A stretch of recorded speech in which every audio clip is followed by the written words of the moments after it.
ఈరోజు నేను మీకు కర్మ సిద్ధాంతం ఎలా వర్క్ అవుతుందో చెప్పబోతున్నాను. ఈ విషయం నేను వేరే వాళ్ళ దగ్గర విని నేను మీతో షేర్ చేస్తున్నాను. ఒకరోజు ఒక పర్సన్ చెట్టు మీద ఉన్న పండును చూశాడు. కానీ చూసిన కళ్ళు చెట్టు దగ్గరికి వెళ్ళలేవు కాబట్టి వెళ్ళింది ఎవరు? కాళ్ళు.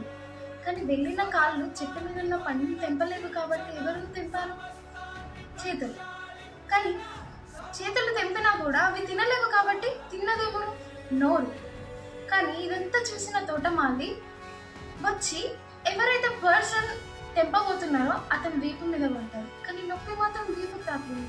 అని చూసింది ఎవరు ఫస్ట్? కళ్ళు. కానీ కర్మ కంటికి రావాలి కదా, వీపుకి ఎందుకు వచ్చింది అంటే ఎప్పుడైతే వీపు మీద కొట్టినప్పుడు నొప్పి వచ్చిందో ఆ నొప్పి ద్వారా కన్నీళ్ళు అనేది కంటి నుంచి వచ్చాయి. అంటే అది కర్మ. ఎంత చిన్న తప్పు చేసినా కూడా అది ఎంత లేట్ అయినా కూడా అది మీతో వస్తుంది ఖచ్చితంగా. సో జాగ్రత్త.